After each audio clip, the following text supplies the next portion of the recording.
So we heard about budget hotels and then luxury hotels, and now what is this service apartment or service residence all about?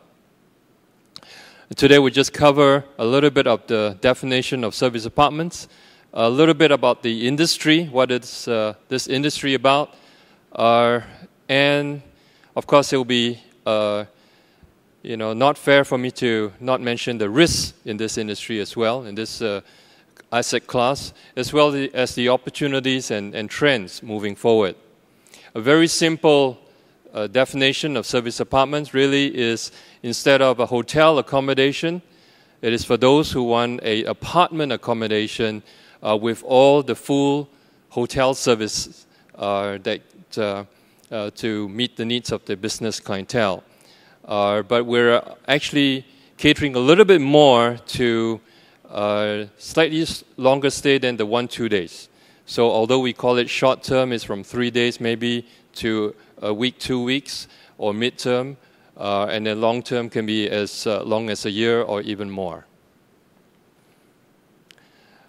Unlike purely rental apartments, service apartments come fully fitted out. So all you need to do is bring your suitcase, and the apartment is all there already with cutleries and furniture and anything and everything you need in an instant. Just bring your clothes. Full facilities, from gym to playroom to wellness center, business center, pool. One thing though different with hotels is that we don't have massive, huge ballrooms. We don't have really 6-story lobbies. It's sized down, and only one most of the time one all-day dining restaurant to take care of the restaurant needs. And so one of the benefits, I think, to an investor for service apartment really versus hotels are, in a study done by CB Richard Ellis, are the building efficiencies. Because we don't have the massive ballrooms, the restaurants, the multiple restaurants, and a lot huge, big back of the house areas, the efficiency of the service apartment can go up to 60 or 70%. In other words, from gross floor area to net leasable area, it's about 60 to 70%. In the study here, a typical hotel, and probably not so much what Eric mentioned about budget hotels, they can be as efficient. But for service apartment, it's about 60 to 70 versus hotels about, in this case, 47 to 50% efficiency. Service apartments also give full services, 24-hour concierge, laundry, housekeeping, maintenance, all-day dining, connectivity, safety, security. Again, probably not so much in multiple restaurants, not so much turn-down service, and even on request, really, weekends, many who are staying long-term don't want to be disturbed. They want to slip in for the weekends. And so let me capture that a little bit in what, in this diagram, is a relationship between the size of the apartment and the length of stay versus the services given as well as the price. On this spectrum, really is the hotel, the budget hotel, the mid-class hotel, and the luxury hotel. And I think that for luxury hotels, you get bigger size rooms. Like I know the Ritz-Carlton in Singapore is about, 56 square meters. Just now, Eric Van Coolen mentioned that his properties can be from 16 square meters to about 22 square meters. So therein lies that small to larger size, but they're actually capturing that short-term market. On the other side of the spectrum really is the villas, bungalows, rental apartments that are condominiums. They're much bigger. They can also be split between the budget, the mid, and the high-end.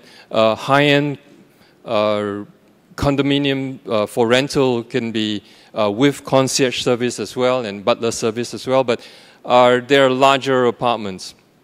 And if I look at this spectrum, hotels take care of maybe 1 to 3 days stay guests, mainly. Rental apartments, I think most of them would go for the 1 year, 2 years, 3 years. Right smack in the middle, beginning to find more and more customers.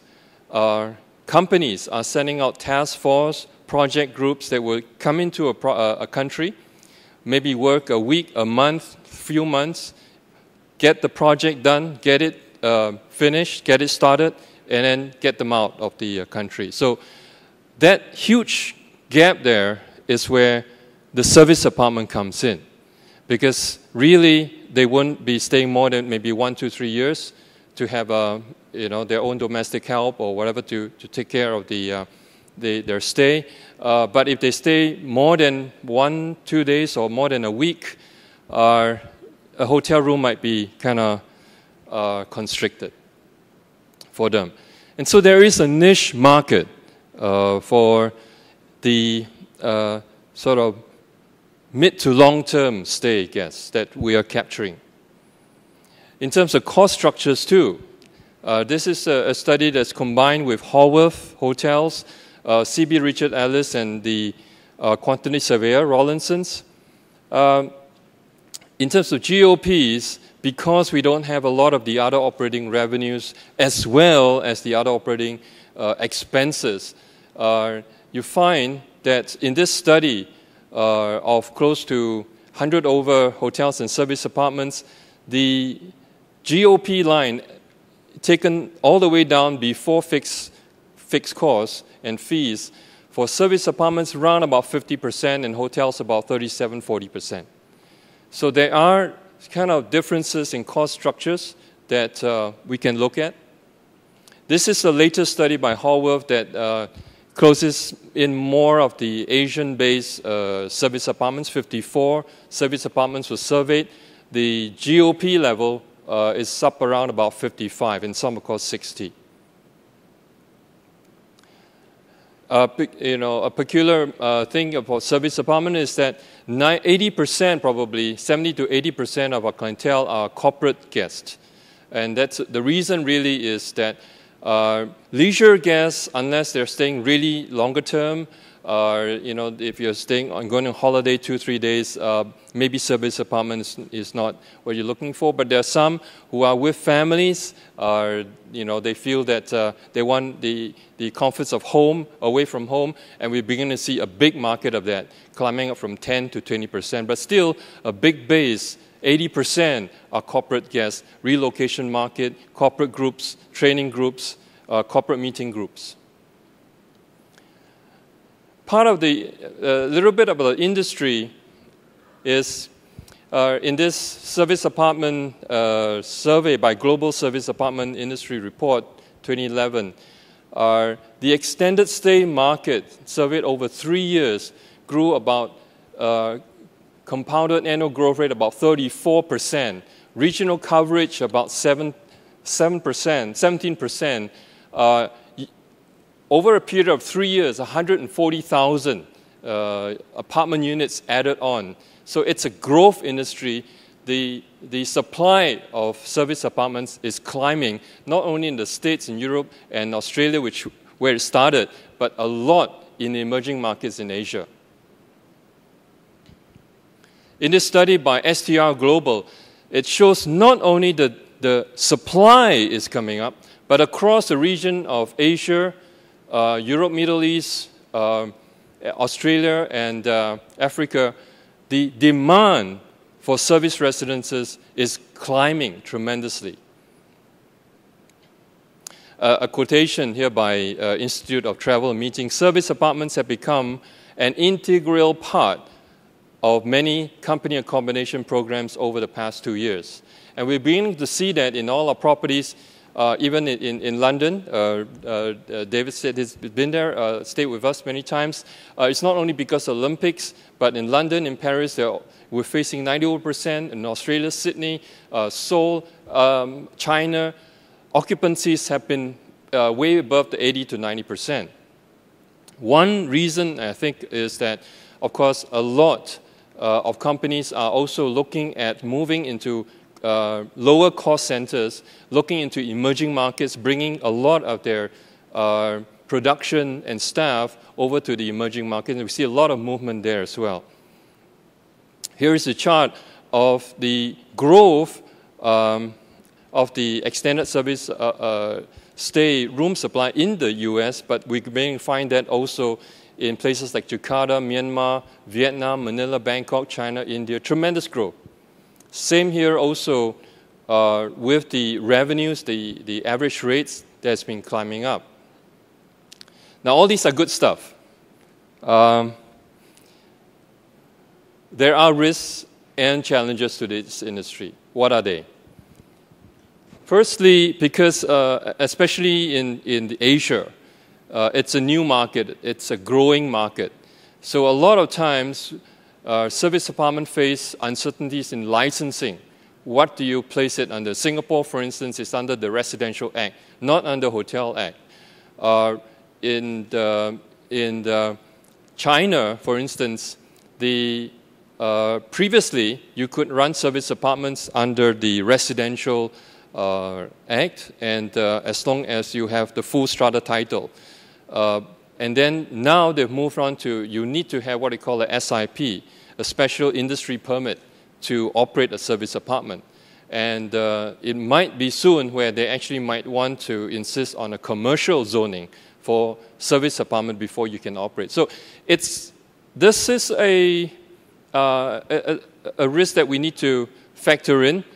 It's a new industry, especially emerging markets, but yet that's where the opportunity is. There's a lack of clear accreditation.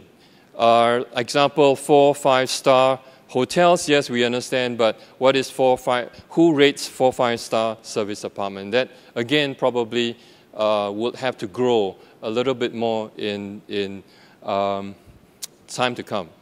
The reason also is because we actually look forward to that. We actually need that. There are a lot of, I wouldn't say fly-by-night operators, but there are a lot of different players in the field where basically they have a few empty units. They'll throw in some housekeeping staff and call it service apartment.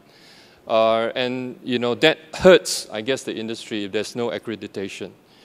Thirdly, actually, is that one of the strengths of service apartment is the stability of long-term stay. Example, during the SARS period in Hong Kong, in Singapore, hotels experienced maybe 5–10% occupancy.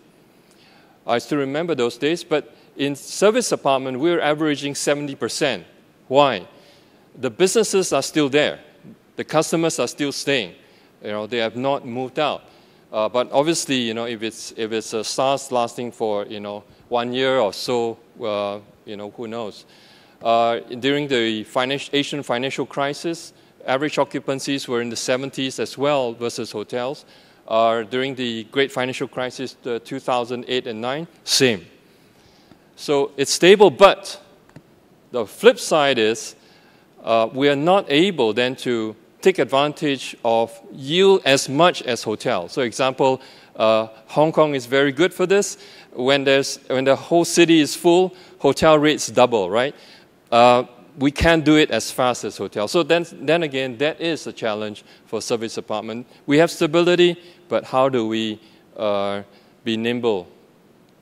We're beginning to see not only relocation companies are putting their customers and guests to service apartments, but now slowly corporate companies says we want the ease of global distribution system, we want the ease of making bookings through the internet.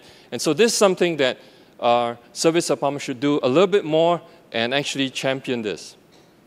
We're looking into global distribution systems, requests for proposals. Now more and more corporate companies are getting used to service apartments and putting it into RFPs. Online travel agents, now a lot of our bookings coming through have minimum length of stay, but people are getting used to it, they're coming through.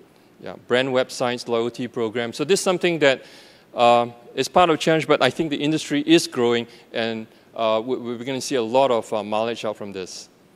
And lastly, just share a little bit of kind of new trends and opportunities.